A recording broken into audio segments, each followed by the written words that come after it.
தங்கத்தின் விலை வரலாறு காணாத வகையில் நாளுக்கு நாள் அதிகரித்து வரும் நிலையில் நகைக்கடன் தள்ளுபடி குறித்த அறிவிப்பு வெளியாகியுள்ளது. தங்கத்தின் விலை தினசரி 5000 முதல் 10,000 வரை அதிகரிக்கிறது. இதனால் ஏழை எளிய மக்கள் இனி தங்கமே வாங்க முடியாத நிலை என்ற நிலைமைக்கு ஆளாகியுள்ளனர். தங்கத்தின் விலை உயர்வுக்கு பல காரணங்கள் சொல்லப்பட்டு வருகிறது. இந்தியாவில் பெரும்பாலும் தங்கம் ஒரு முதலீடாகவே பார்க்கப்படுகிறது. படிப்பு செலவுகளுக்கோ அல்லது அவசர மருத்துவ செலவுகளுக்கோ தங்கத்தை அடமானம் வைத்து பணம் பெறுவது வாடிக்கையான ஒன்றாக இருந்து வருகிறது. கிராமப்புறங்களில் உள்ள மக்கள் தங்க நகைகளை தனியார் நிறுவனங்களில் அடகு வைக்காமல் அரசு வங்கிகள், குறிப்பாக கூட்டுறவு வங்கிகளில் நகைகளை அதிகம் அடமானம் வைக்கின்றனர். காரணம், இங்கு தங்க நகைக்கான வட்டி விகிதம் மிகவும் குறைவு என்பதுதான். இந்நிலையில் 2021 சட்டமன்ற தேர்தலில் போது திமுக ஆட்சிக்கு வந்தால் 5 சவரன் வரையிலான தங்க நகை கடன்களை தள்ளுபடி செய்யப்படும் என்ற வாக்குறுதி அளித்திருந்தனர்.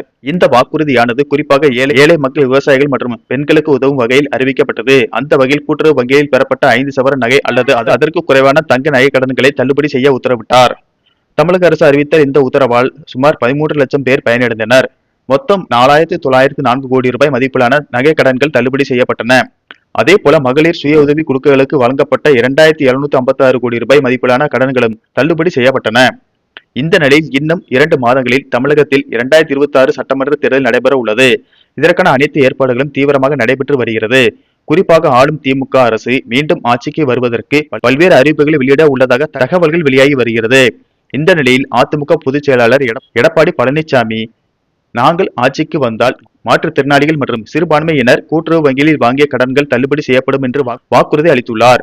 இந்நிலையில் இதற்கு போட்டியாக திமுக அரசும் விவசாய கடன் அல்லது நகைக்கடன் தள்ளுபடி அறிவிப்பு வெளியிடும் என்று கூறப்படுகிறது. அனைத்து வங்கி நகைக்கடன் தள்ளுபடி. தங்கத்தின் விலை நாளுக்கு நாள் உயர்ந்து வருவதால் ஏழை எளிய மக்கள் மிகப்பெரிய பொருளாதார நெருக்கடியை சிக்கியுள்ளனர். தற்போது உள்ள நகைகளை அடமானம் வைத்து வந்தாலும் ஏற்கனவே அடமானத்தில் இருக்கும் நகைகளை திருப்ப முடியாமல் சிரமப்பட்டு வருகின்றனர். கடந்த முறை நகைக்கடன் தள்ளுபடி செய்யப்பட்ட போது சில நிபந்தனைகளால் சிலருக்கு இந்த தள்ளுபடி கிடைக்கவில்லை. இந்த முறை இந்த நிபந்தனைகள் இல்லாமல் அனைவருக்கும் நகைக்கடன் தள்ளுபடி செய்யப்பட வேண்டும் என்றும், கூட்டுறவு வங்கிகள் மட்டும் இல்லாமல் அனைத்து வங்கிகளில் பெறப்பட்ட நகைக்கடன் தள்ளுபடி செய்ய வேண்டும் என்று மக்கள் கோரிக்கை விடுத்துள்ளனர். இந்த கோரிக்கைகளை அரசு பரிசீலித்து வருவதாகும். இதற்கான அறிவிப்பு விரைவில் வெளியாகும் என்று தகவல்கள் தெரிவிக்கின்றன. நன்றி, வணக்கம்.